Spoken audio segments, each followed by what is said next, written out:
रुद्रा महिला सेवाभावी संस्थेतर्फे गुणवंत विद्यार्थ्यांचा गौरव। रुद्रा कुलकर्णी महिला बहुउद्देशीय सेवाभावी संस्था संस्थापिका व महाराष्ट्र नवनिर्माण सेना पंचवटी विभाग अध्यक्ष कविताताई हर्षल कुलकर्णी यांच्याद्वारा 10वी-12वीचा गुणवंत विद्यार्थ्यांचा सत्कार सोहळा मोठ्या प्रमाणात संपन्न झाला।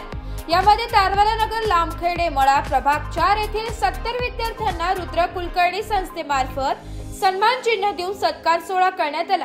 त्याप्रसंगी प्रमुख पाहुणे म्हणून महाराष्ट्र नवनिर्माण सेनेचे सरचिटणीस माननीय दिनकर अण्णा पाटील व मातोश्री कॉलेजचे प्राचार्य डॉक्टर सचिन कापसे व महसूल पोलीस उपनिरीक्षक गजानन चंद्रशेखर जोशी व महाराष्ट्र नवनिर्माण सेनेचे प्रदेश अध्यक्ष सुजाताताई डेरे व जिल्हा अध्यक्ष अंकुश पवार यांची प्रमुख उपस्थिती लाभली व महाराष्ट्र नवनिर्माण सेनेचे विभाग अध्यक्ष योगेश दाभाडे, भाऊसाहेब निमसे, सागर दोंते यांची कार्यक्रमाला विशेष उपस्थिती लाभली। या उत्कृष्ट कार्यासाठी संस्थेचे सभासद पूनम सरोदे, सुधा ठाकरे, सुजाता बिरारी, दीपाली तिडके, निकिता दोंते, मीराताई आवारे, कविता गायके, धनश्री गायधणी, स्वप्नील शहाणे त्यांचे मुलांचे सहकार्य लाभले व सतीश खांदवे यांनी आलेल्या सर्व प्रमुख पाहुण्यांचे, विद्यार्थ्यांचे व पालकांचे आभार मानले व ज्योती चव्हाण यांनी सूत्रसंचालन केले। रुद्रा कुलकर्णी महिला बहुउद्देशीय सेवाभावी संस्थाद्वारा आयोजित विद्यार्थ्यांचा गुणगौरव सोहळा अतिशय चांगल्या प्रकारे पार पडला। खूप चांगल्या प्रकारे प्रतिसाद मिळाला। आमच्याकडे 70 विद्यार्थ्यांची नोंद होती। 10वी-12वीचे विद्यार्थी 70% वरती जे विद्यार्थी उत्तीर्ण झाले त्यांचा इथं गुणगौरव सोहळा पुरस्कार सोहळा अतिशय छान प्रकारे पार पडला। आमच्या सोहळ्याला जे प्रमुख उपस्थिती लाभली ते दिनकर अण्णा पाटील आणि उपनिरीक्षक जोशी साहेब आणि प्राचार्य आपले कापसे साहेब यांची आपल्याला उपस्थिती लाभली आणि खरंच गुणगौरव सोहळा पुरस्कारासाठी जे प्रमुख पाहुणे आले त्यांनी आमच्या विद्यार्थ्यांना खूप भरभरून त्यांचं कौतुक केलं, त्यांच्या कलागुणांना वाव दिला। त्याबद्दल आलेल्या प्रमुख पाहुण्यांचेही आभार, पालकवर्गाचेही आभार, धन्यवाद। आजच्या रुद्रा फाउंडेशनच्या संयुक्त विद्यमानाने गुणवंत सत्कार सोहळा आयोजित केलेला होता। आज जो विद्यार्थ्यांच्या 10वी आणि 12वीच्या मिळालेल्या गुणांचा जो सत्कार आयोजित केला त्या आयोजनामध्ये खास करून कविताताईंनी एक सामाजिक बांधिलकी जपून विद्यार्थ्यांच्या पाठीवरती कौतुकाची छाप दिली। या कार्यक्रमाला मुलांना गौरवण्यात आले, त्यामुळे त्यांचाही आनंद हा खूप असा गगनात मावेनासा झाला आणि त्यांच्या पुढील यशासाठी त्यांना खूप शुभेच्छा देण्यात आल्या। तर कार्यक्रम हा छान प्रकारे ताईंनी पार केलेला आहे। महाराष्ट्र नवनिर्माण सेना प्रणित रुद्रा कुलकर्णी महिला बहुउद्देशीय सेवाभावी संस्था या माध्यमातून आमच्या कविताताई हर्षल कुलकर्णी दोघंही पती पत्नी या भागामध्ये अतिशय चांगलं काम करतायत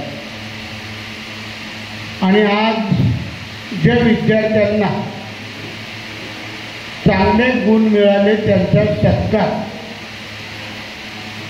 त्यांना सन्मान चिन्ह देऊन त्यांच्या पाठीवरून कौतुकाची थाप देऊन त्यांना एक प्रोत्साहन देण्यासाठी की जेव्हा जी मुलं चांगली उत्तीर्ण होतात अभ्यास करून त्यांचा कोणीतरी सत्कार केला पाहिजे, त्यांना कोणी त्यांचा सन्मान केला पाहिजे की जेणेकरून त्यांना एक आनंद होतो की आपण पुढे अजून चांगला अभ्यास केला पाहिजे, शिकलं पाहिजे।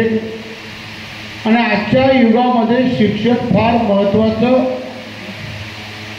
बाब आहे, शिकलंच पाहिजे आणि त्या मुलांना प्रोत्साहन दिलं पाहिजे। ते देण्याचं काम आज कविताताई आणि हर्षल कुलकर्णी ही दोघंही महाराष्ट्र नवनिर्माण सेनेचे अतिशय चांगले कार्यकर्ते म्हणून काम करतात। त्यांनी मला अनेक वेळा कार्यक्रमाला बोलवलं आणि त्यांचे कार्यक्रम हे कौतुकास्पद असतात। मी 15 दिवसापूर्वी RTO ऑफिसकडे आमचे मित्र एक गुरुजी आहेत त्यांच्याकडे गेलो आणि त्यांनी सांगितलं, अण्णा तुम्ही हर्षल कुलकर्णींना ओळखता का हो? तर मी म्हणलो काय झालं? म्हणे अतिशय चांगला कार्यकर्ता आहे, दोघे पती पत्नी, सामाजिक काम, जनतेला हवं आवश्यक काम, पाणी नाही, ड्रेनेज नाही, रस्ते नाही, लाईट नाही, कुणाच्याही सुखदुःखात असंही दोघंही काम करतात. म्हणून आज खरोखर आम्हाला या ठिकाणी महाराष्ट्र नवनिर्माण सेनेचे जिल्हाध्यक्ष अंकुश पवार, योगेश दाभाडे, या पंचवटी विभागाचा अध्यक्ष, महाराष्ट्र नवनिर्माण सेनेच्या महिला आघाडीच्या प्रदेश उपाध्यक्ष सुजाताताई डेरे, डॉक्टर कापसे साहेब या ठिकाणी या चांगल्या कार्यक्रमासाठी उपस्थित आहेत. आणि आम्हाला आनंद वाटला की या विद्यार्थ्यांचा सत्कार आज आमच्या हस्ते ह्या ठिकाणी होतं. जे जे विद्यार्थी उत्तीर्ण झाले चांगल्या मार्क्सने, सुजाताताईंनी सांगितलं आईवडिलांना सर्व काही त्यांनाच करावं लागतं, कारण पुढची पिढी आणि पुढचं काम पूर्ण कुटुंब त्यांना चालवायचे आहे मुलांना. म्हणून चांगलं शिक्षण घेणं गरजेचं आहे. आपण शिकलं पाहिजे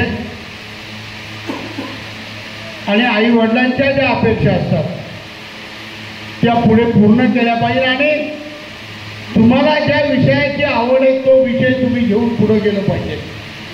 आईवडिलांनी मुलांना विचारायचं की तुला काय करायचंय, काय शिकायचंय. आईवडिलांनी मुलांवर दबाव न आणता त्यांच्या मनाप्रमाणे शिक्षण घेऊ द्या. निश्चितपणे ते पुढे जातील, चांगलं काम करतील. आणि आपल्या ज्या आत्ताच आपल्या कविताताई आणि हर्षल यांनी जो गुणवंत विद्यार्थ्यांचा सत्कार सोहळा इथे ठेवलेला आहे, त्या कविताताईंच्याबद्दल मला दोन शब्द सांगावेसे वाटतात की आपल्या प्रभागामधून, आपल्या एरियामधून कविताताईंनी जे जे कामं केले ते तुम्ही मगापासून ऐकतातच आहे.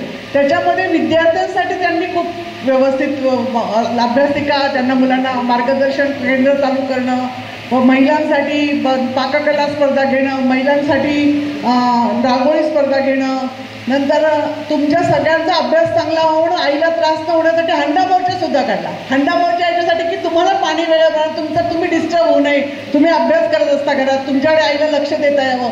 त्यामुळे ताईंनी आईसाठी आणि पप्पांसाठी पण काम सुरू केलेलं आहे. आपल्या कविताताई ह्या प्रभागामधून जे कार्य करतायत त्या कार्य कौतुकास्पद आहे. तुमच्या विद्यार्थ्यांसाठी सुद्धा ताई नेहमीच वेगवेगळे कार्यक्रम घेणार आहेत.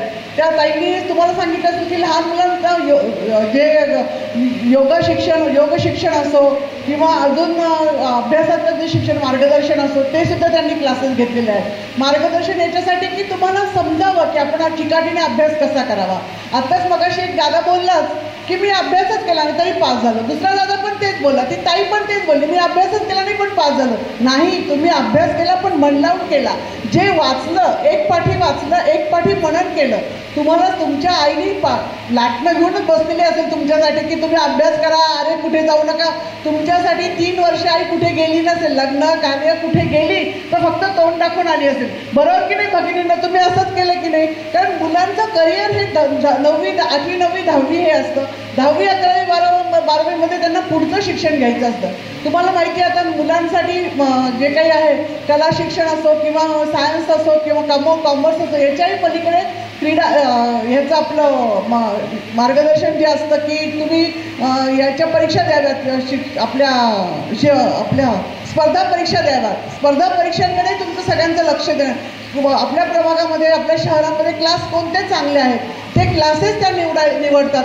त्या क्लासला तुम्हाला पाठवतात. पहाटे उठून तुम्हाला अभ्यासाला बसवतात. पहाटे 6 वाजता तुमचा क्लास असतो. त्याच्यानंतर शाळा असते. शाळेत आल्यानंतर तुमचं खाणं पिणं, ज्यूस तुमचं पौष्टिक आहार देणं, या सगळ्या गोष्टींकडे आईचं लक्ष असतं. पण तुम्हाला तुमच्या अभ्यासाकडे लक्ष द्यायचं असतं. जर आपला अभ्यास चांगला झाला, आपण अभ्यासात आत्ता जर प्रगती केली, तर तुमचं पुढचं आयुष्य सुकर होईल. तुम्हाला पुढे जे काही आयुष्यात बनायचं असेल ते तुम्ही चांगल्या पद्धतीने बनवू शकाल. म्हणून आत्ता हीच वेळ आहे. तुम्ही खेळण्याकडे थोडं कमी लक्ष द्या आणि अभ्यासाकडे जास्त लक्ष द्या. ब्युरो रिपोर्ट, नाशिक लोकशाही न्यूज, नाशिक.